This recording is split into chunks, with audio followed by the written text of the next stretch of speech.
Hello friends, welcome back. Today I'm going to be making a spring terrarium. They are super trendy right now. I've loved them for years and I have a couple already. But yeah, so I'm gonna start out with just some very small gravel.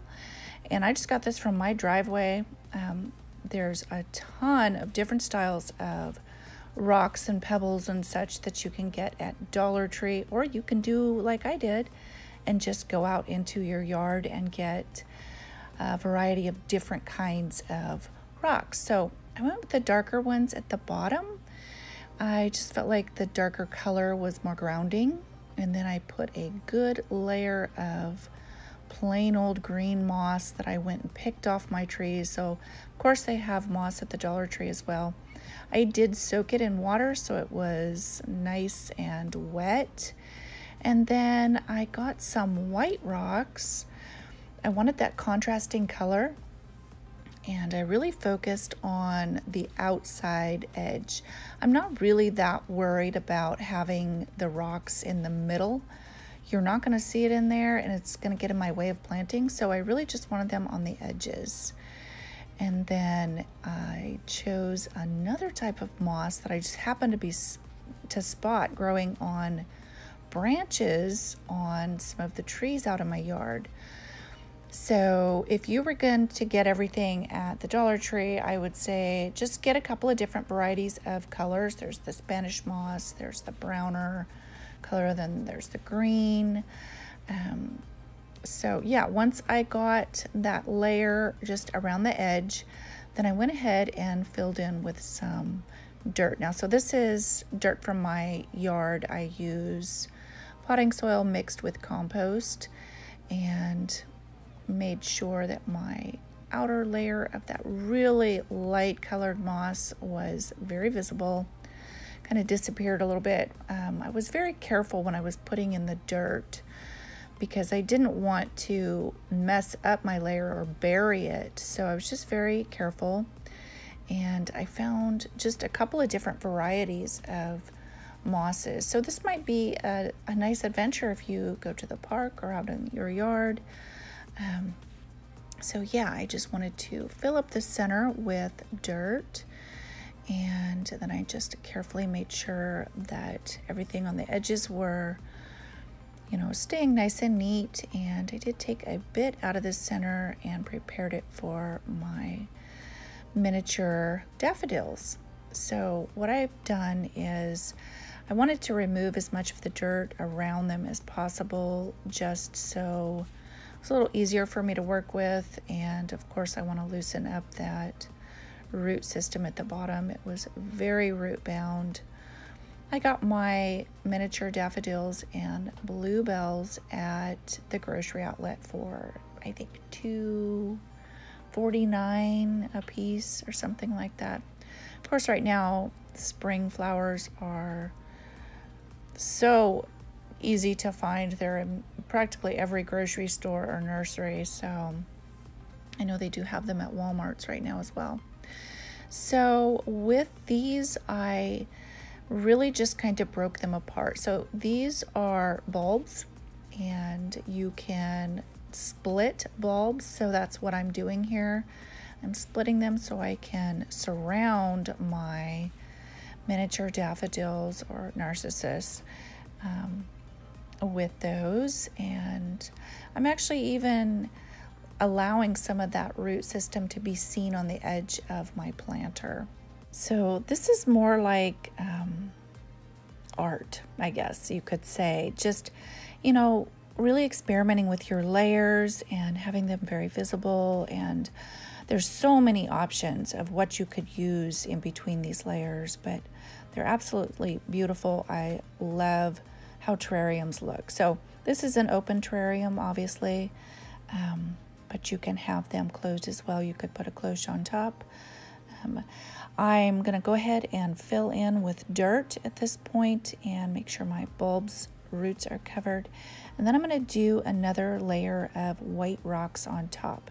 I love the layers, like I said. So you could use colored, you could add marbles. There's just so many. Anything that's that you could put in your compost, you could put in here. So like even paper, not that you would want paper, but maybe if it was a pretty tissue paper, even like a spring color, you could put layers in there. So I'm adding my rocks, and then I'm going to top it off with a couple of different kinds of moss. I wanted at least 3 different kinds in there just for appearance sake. I love this lush green moss. This is classic here in the Pacific Northwest. My only concern with dealing with it or using it is bugs, spiders in it or something, but I didn't have any issues today, probably because it's pretty cold outside still.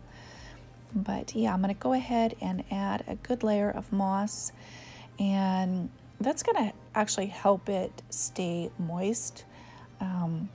I do water it pretty good, and it's not something that you're going to have to water a lot though. So I thought this was a really interesting kind of moss. It's very like crispy feeling. I'm not sure what kind it is.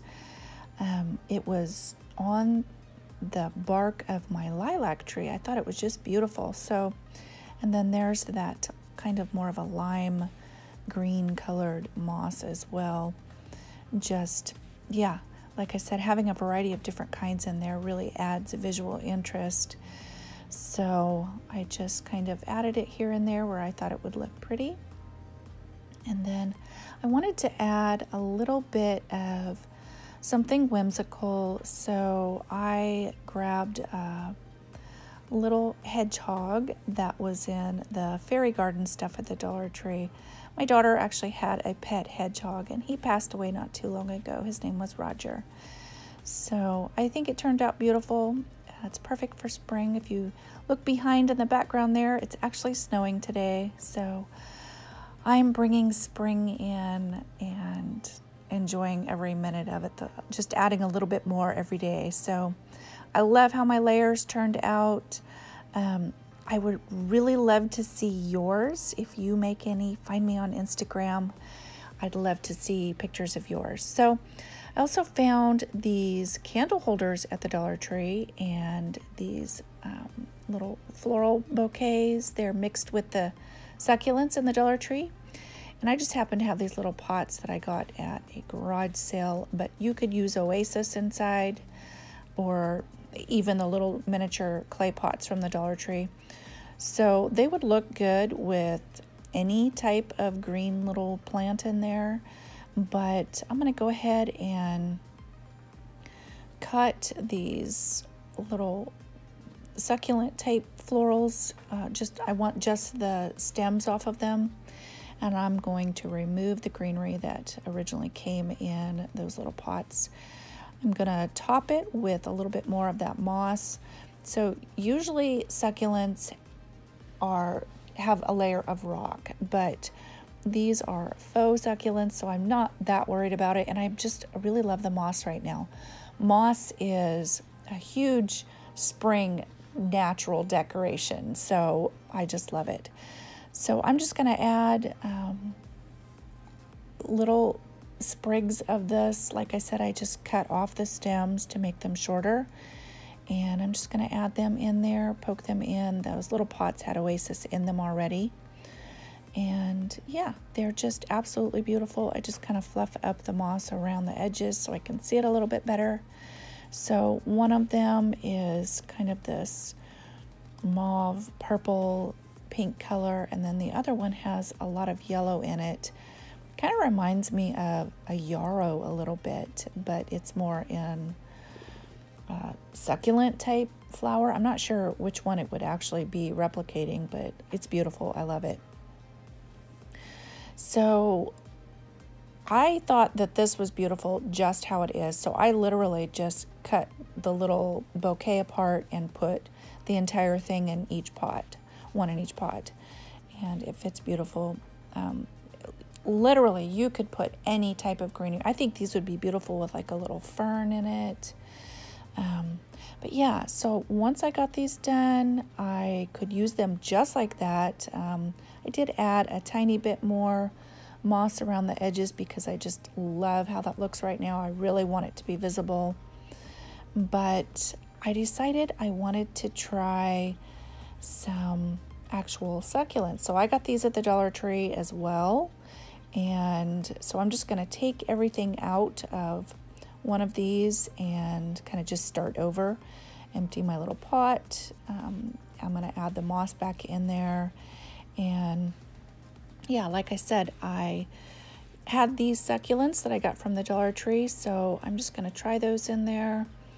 And I'm going to mix them with a little sprig of this pink flower. And actually I got this idea from my niece Haley. Her and I went shopping and she did a little succulent dish garden and added some in there. I thought it was beautiful, so thank you, Haley, for the great idea. Yeah, I just love how that looks together. So if you're more into actual succulents and how that looks, I think this is completely farmhouse looking. Those white candle holders are perfect little planter pots. I would have thought that that's what they were. So I think they're beautiful. I love how these projects turned out, and I hope you guys did too. So anyway, I hope you guys are having a great day, and I will talk to you next time. Bye-bye for now.